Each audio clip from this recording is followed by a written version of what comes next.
Alors pour commencer cette capsule, je voudrais vous parler de quelque chose qui va être essentiel dans le travail que je compte faire avec la newsletter, avec le site internet qui va être connecté à cette newsletter, évidemment avec tout ce que j'espère pouvoir faire aussi longtemps que possible sur les réseaux sociaux, seul et avec une bande d'amis ou de personnes qui voudront se joindre au projet pour faire grandir non pas un média alternatif, il y en a plein, mais un endroit dans lequel des personnes libres et humaines à mes côtés auront envie de s'exprimer et auront envie de s'engager.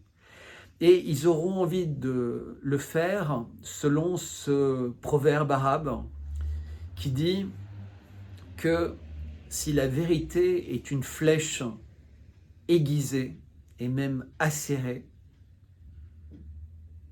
parce qu'elle peut blesser ceux qui la reçoivent, celui qui l'envoie ne doit jamais oublier de la tremper dans du miel. Et j'aime beaucoup ça parce que je sais qu'effectivement parfois la vérité peut être blessante. Et pour éviter qu'elle soit blessante et qu'elle puisse laisser derrière elle une trace brûlante, une trace destructrice, eh ben, le miel, c'est fantastique parce que le miel est un extraordinaire antiseptique qui permet une cicatrisation plus rapide. Le miel, c'est un aliment formidable. Et donc, à l'intérieur de ce projet de newsletter et de site internet, il y aura des informations et donc une tentative d'analyser l'actualité avec un regard sans complaisance, avec un regard libre, avec un regard humain, mais également se rappeler que le miel, c'est fondamental. Et donc, au fur et à mesure, pas tout de suite, pas dès le début, je vous proposerai, dans le cadre d'un site plus commercial, d'acheter éventuellement du miel, soit sur ce site, soit où vous voulez, et de vous parler de tous ces aliments que la nature produit, qui sont près de chez vous et qui peuvent être une source de bien-être, de bienfaits naturels, à une époque où la malbouffe nous envahit partout. Et donc on est dans un monde de mauvaises informations, on est dans un monde de mauvaises ondes, on est dans un monde de mauvaise bouffe. Et donc tout ça, c'est totalement déshumanisant. Et donc c'est véritablement l'objectif de ce travail, c'est de retrouver un maximum d'humanité. La newsletter, personne ne m'a posé la question, mais vous auriez pu, elle restera et elle sera gratuite. De la même manière que sur X, que sur YouTube, ou avec la newsletter, l'idée, c'est que toutes ces informations, vous pouvez y accéder. Il n'y a pas de partie réservée aux personnes qui souscrivent pour ci ou ça. Pas que j'ai pas besoin d'argent, pas que les personnes qui travaillent sur ce projet n'ont pas besoin d'argent, mais on estime que certains d'entre vous, pour différentes raisons, auront envie d'être plus généreux et par leur générosité, par leur engagement financier ou leur engagement moral ou le temps qu'ils pourront donner à ce projet, aideront cette information à exister, à se développer gratuitement. En revanche, comme je le disais, puisque c'est un projet auquel je vais consacrer tout mon temps et toute ma vie, évidemment, il y aura des aspects plus commerciaux. Donc j'évoquais le miel, mais pour ceux qui me suivent depuis un certain temps, depuis 10 ans, j'ai ouvert une galerie d'art contemporain. Et donc je mettrai régulièrement en avant des artistes contemporains, je proposerai des expositions, je proposerai des présentations de tableaux, je ferai des interviews avec des artistes, je ferai des interviews avec des écrivains, avec des musiciens, avec des philosophes, mais également avec des syndicalistes, avec des hommes politiques, avec toutes les personnes qui auront envie d'exprimer un point de vue dans le cadre de ce projet de nouveaux médias. Et encore une fois, médias libres et médias humains. En contrepartie du fait que certaines personnes décideront de donner de l'argent, ben, il n'y aura rien. Il y aura la gratitude de toutes les personnes qui pourront profiter de ce média. Donc c'est une générosité qui est purement altruiste, parce qu'évidemment, on ne veut pas dépendre de ça dans se lançant dans cette aventure. Évidemment, on a eu un certain nombre de garanties de personnes qui voulaient vraiment nous donner la possibilité de continuer et me donner la possibilité de continuer comme je le fais depuis plus d'1 an et demi, à m'exprimer librement sur tous les sujets. Je me suis exprimé librement sur le Covid, totalement librement. Je me suis exprimé librement sur l'opération spéciale russe en Ukraine. Je me suis exprimé régulièrement sur la politique et la personnalité du président français et du binôme français. Mais pas que. Évidemment, je me suis intéressé à plein d'autres personnages de l'État ou plein d'autres personnages de l'activité économique du pays. J'ai pu m'exprimer librement sur ce qui s'est passé récemment en Arménie. Et je m'exprime de façon extrêmement libre sur la guerre en Israël. Et j'utilise le mot guerre parce que c'est le mot qui a été choisi immédiatement par le Premier ministre israélien Netanyahou. Il a parlé de guerre. Et donc on a bien affaire à une guerre et je m'exprime librement. C'est-à-dire que je m'autorise à dire ce que je pense des actions de l'État d'Israël vis-à-vis du peuple palestinien, mais également des actions du Hamas, donc au cours des dernières semaines. Mais je ne peux pas me contenter de regarder par rapport à un temps présent. Je pense qu'il faut regarder dans une dynamique, dans une perspective de long terme. Et ça, c'est essentiel. C'est-à-dire que pour comprendre quelque chose qui arrive, comme pour émettre un diagnostic pour un docteur, eh ben, c'est intéressant parfois même de s'intéresser à l'hérédité. C'est-à-dire de ne pas se contenter de poser des questions aux patients sur sa situation clinique du moment, mais on peut s'intéresser évidemment à son passé, mais à celui de ses ancêtres et éventuellement à celui des gens qui l'entourent ou au contexte de vie dans lequel il évolue. Et ben, j'essaie de procéder de la même manière. Et c'est lié à cette culture, finalement, qu'on aurait appelée à une certaine époque humaniste que j'ai eue, puisque j'ai été dans des écoles d'ingénieurs, mais j'étais également à Sciences Po. Et donc, dans ce cadre-là, j'ai toujours essayé de développer ce qu'on appelle la culture générale.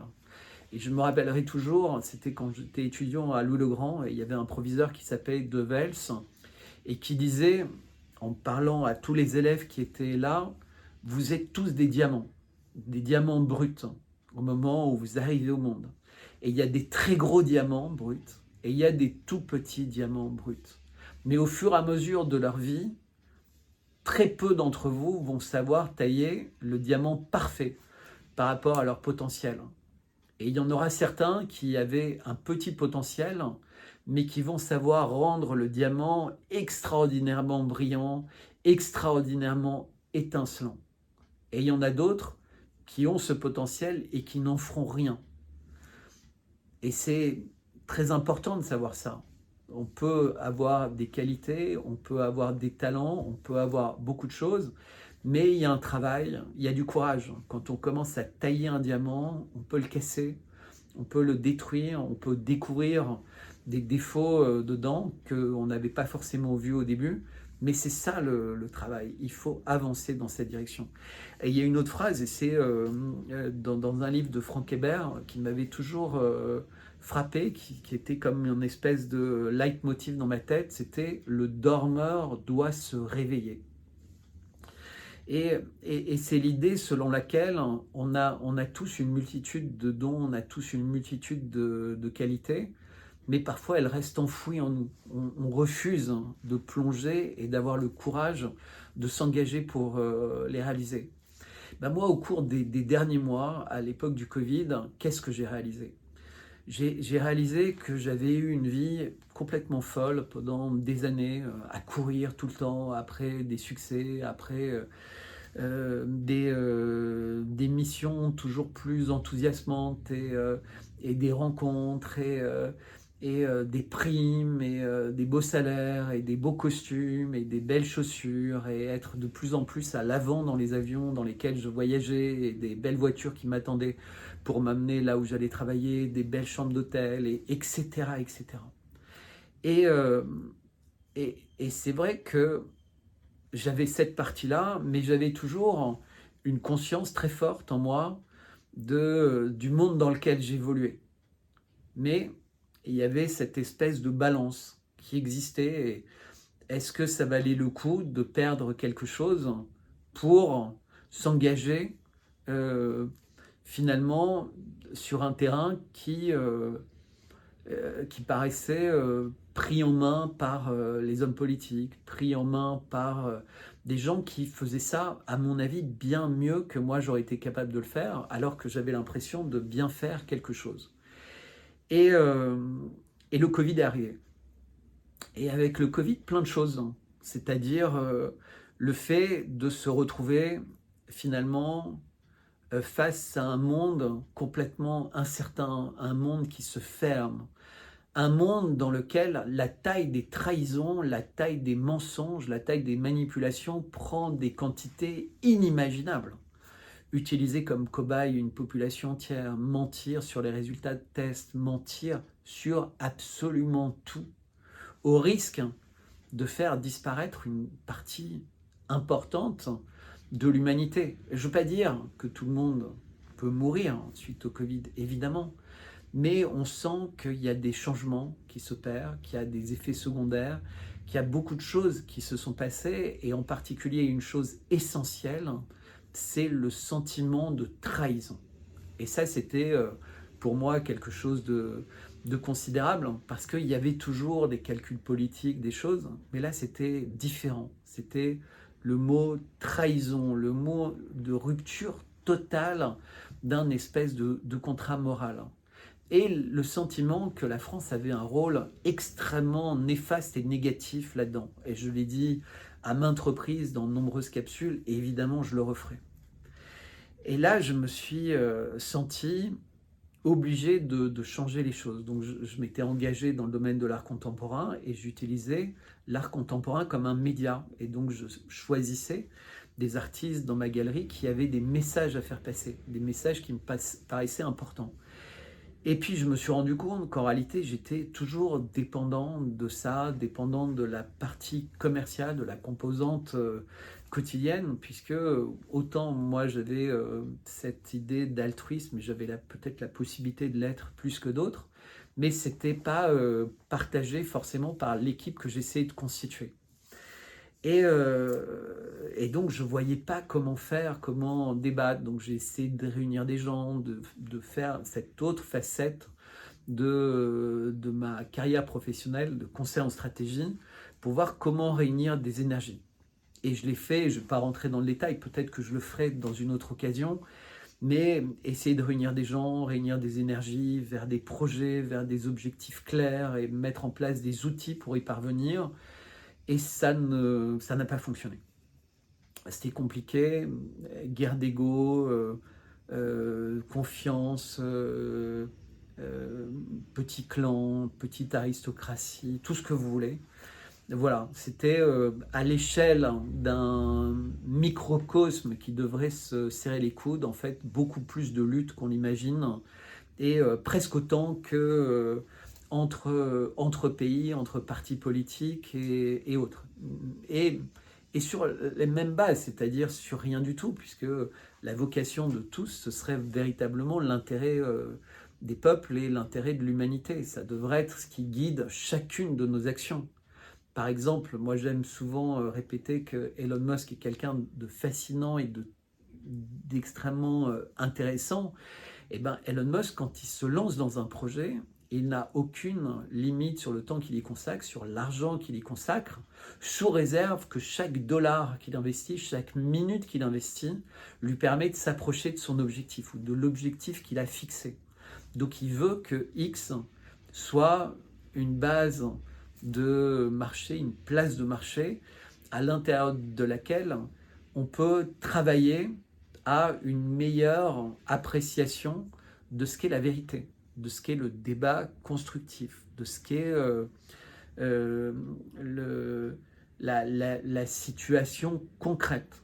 Et donc, c'est l'appel à des millions de journalistes citoyens, à des millions de personnes qui vont permettre petit à petit de cristalliser les choses dans une direction qui s'approche de quelque chose en lequel vous pouvez avoir confiance quand vous arrivez sur X. Et vous dites, tiens, cette personne est crédible, et en plus, ce qu'elle dit a l'air d'être validé. Et ce n'est pas validé par le nombre, c'est validé par un certain nombre de personnes dont la parole est fiable. Et elle a été mesurée au fil du temps comme étant fiable.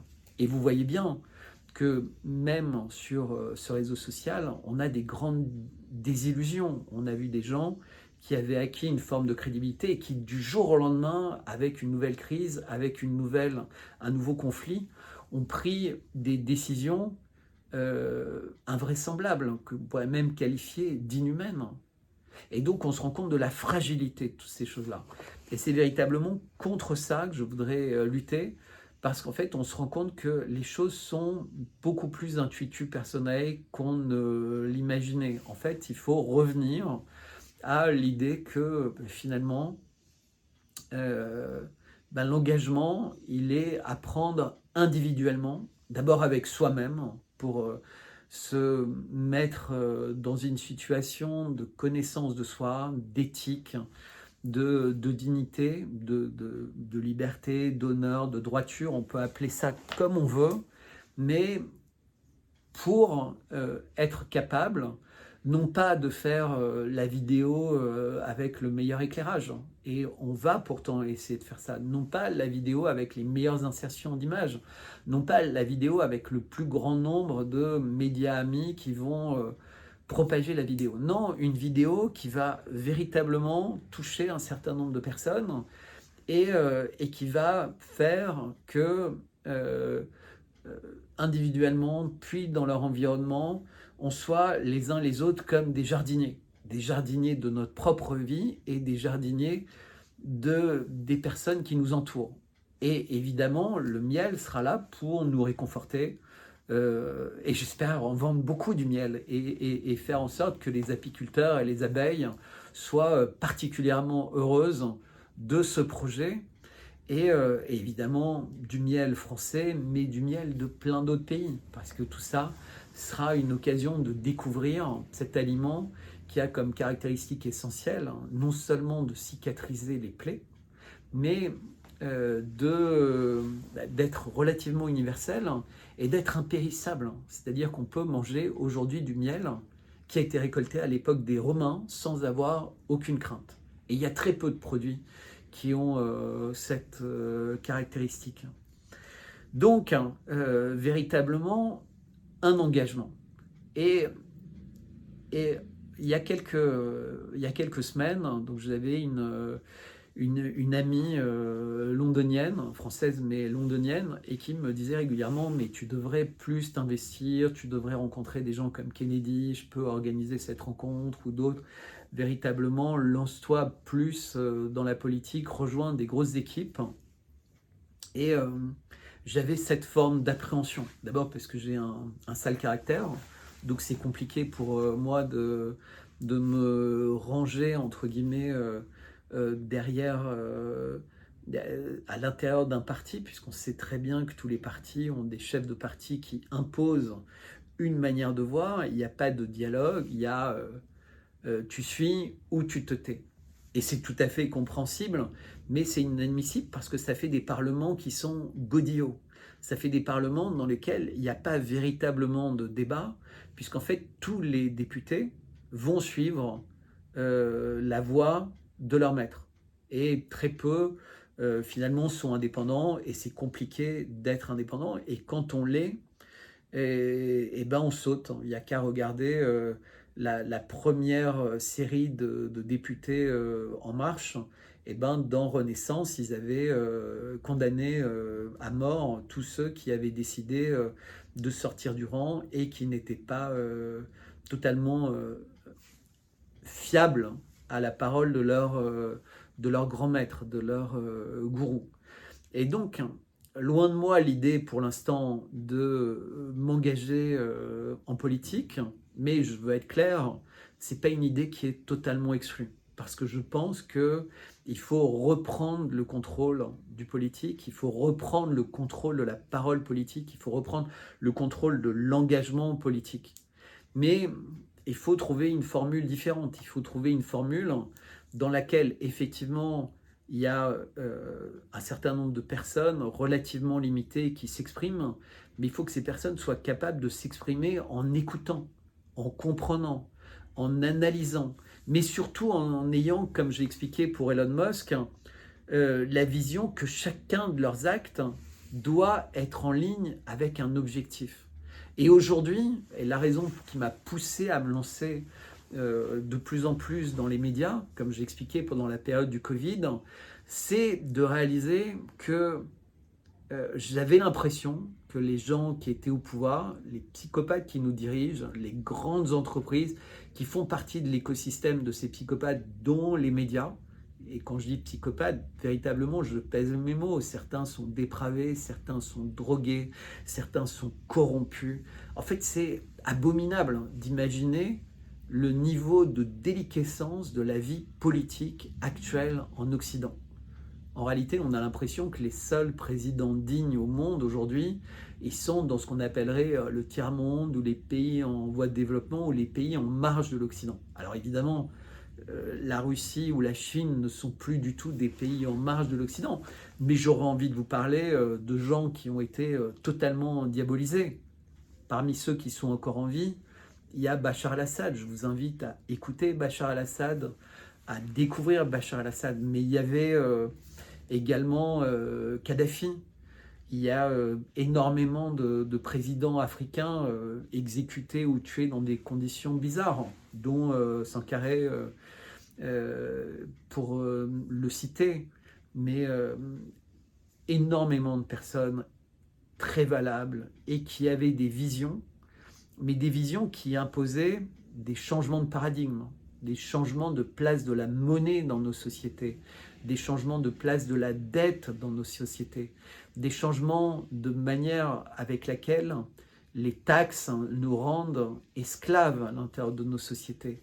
Toute cette injustice, comment justifier que dans une des périodes les plus difficiles qui soit, la période du Covid, un certain nombre, une poignée de chefs d'entreprise ont vu leur fortune augmenter de façon considérable.